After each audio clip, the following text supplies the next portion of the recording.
السلام علیکم. وعلیکم. میری روٹین ہوا کرتی تھی کہ میں صبح شام کے اذکار اور رات کو سونے سے پہلے اذکار ضرور پڑھا کرتی تھی. تو ایک دن میرے ساتھ ایسے ہوا کہ میں سستی میں اور بس صبح کے بھی نہیں پڑھ سکی، پھر شام میں بھی میں سوچ رہی تھی ابھی پڑھتی ہوں اور پھر نہیں پڑھ سکی، اور رات میں بھی اسی طرح ہوا اور میں سو گئی. تو رات میں 3 بجے کے قریب میری آنکھ اپنے کمرے میں شور سے کھلی تو میں نے اپنے سامنے 3 ڈاکوؤں کو دیکھا جنہوں نے اپنے چہرے کور کیے ہوئے تھے، اور ہم رات کو دروازے بند کر کے سوئے تھے، میں اور میرے ہسبینڈ، لیکن وہ کھڑکیاں کھول کر اندر داخل ہو گئے اور ہمارے بیڈ روم کے بھی اندر داخل ہو گئے. تو میرے ہسبینڈ نے ریزسٹ کیا تو انہوں نے ان کو قتل کر دیا. اس گھر میں ہم دونوں اکیلے رہتے تھے اور میرے ساتھ میری ایک چھوٹی نند تھی.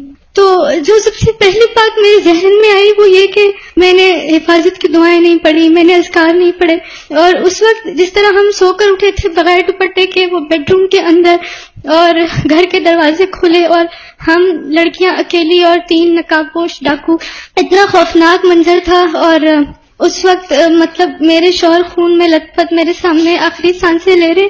تو اللہ تعالیٰ بہت یاد آئے فوراً، اور میں نے پھر ان اذکار کا سہارا لیا. اسپیشلی جو فوراً سے مجھے یاد آیا کہ میں نے رات کو سونے سے پہلے موعظتین نہیں پڑھی تھیں اور سونے کے اذکار، تو فوراً سے وہ میری زبان پر الحمدللہ اللہ تعالیٰ نے میرے ذہن میں ڈالا اور جاری ہو گئے. اور ایسے ہوا کہ وہ کچھ ایسے کنفیوز ہو گئے وہ ڈاکو کے، پتہ نہیں وہ چوری کرنے آئے تھے یا ان کے دشمن تھے، ہمیں کچھ نہیں پتا، لیکن وہ اس کے آگے کچھ نہیں کر سکے اور کنفیوژن میں ایک کے چہرے سے نقاب کے گیا، ایک کے جوتے وہیں رہ گئے اور وہ بھاگ گئے.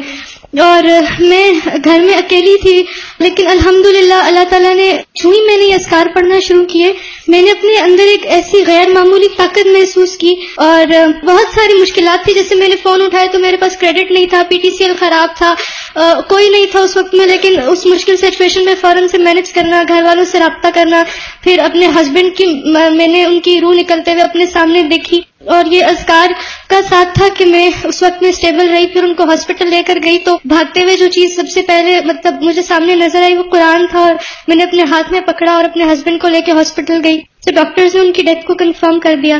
اور جو ہی مطلب ڈاکٹرز نے پوچھا کہ یہ آپ کے کیا لگتے ہیں، میں نے بولا یہ میرے ہسبینڈ ہے، تو انہوں نے کہا یہ تو ایکسپائر ہو چکے. میرے ہاتھ میں قرآن تھا اور سب سے پہلے میں نے قرآن کھولا اور یہ جو ہم سورہ آل عمران اور یہ والی ساری آیات فوراً سے میرے سامنے آئی. تو کہنے کا مقصد یہ ہے کہ اس سارے وقت میں جو چیز میرے ذہن میں آ رہی تھی کہ میں حفاظت کی دعائیں نہیں پڑھ سکی، میں سونے سے پہلے اذکار نہیں پڑھ سکی، اور الحمدللہ جب میں نے ان کو اس وقت سارے وقت میرے زبان پہ یہ اذکار تھے تو میں نے اپنے اندر ایک ایسی طاقت محسوس کی جس نے اس وقت مجھے اتنا نڈر اور بے خوف بنا دیا کہ میں اس ساری سچویشن سے ایسے گزر گئی کہ مجھے پتہ نہیں چلا. میری شادی کو صرف 6 مہینے کچھ دن ہوئے تھے، میرا پہلا بیٹا میرے ہسبینڈ کے 2 months کے بعد پیدا ہوا. لیکن ان مشکل ترین سٹیجز پہ میں نے اللہ تعالیٰ کو اپنے اتنے ساتھ محسوس کیا صرف ان اذکار کی مدد سے. پھر میں نے اپنی عدت کے لیے یہ ٹارگٹ سیٹ کر دیا کہ میں نے انشاءاللہ تعالیٰ ان سب دعاؤں کو زبانی حفظ کرنا ہے، اور ایاک نستعین ساری اور یہ سونے کے اذکار ان سب کو میں نے الحمدللہ حفظ کیا. اور میرے ہسبینڈ یہ 3 بجے کا واقعہ اور رات کو 2 بجے تک میرے ہسبینڈ فیس بک پہ بیٹھے ہوئے تھے. میں اب یہ سوچتی ہوں کہ اگر ان کو پتا ہوتا کہ میری زندگی کا صرف 1 گھنٹہ رہتا ہے تو وہ اس طرح ٹائم نہیں ویسٹ کرتے.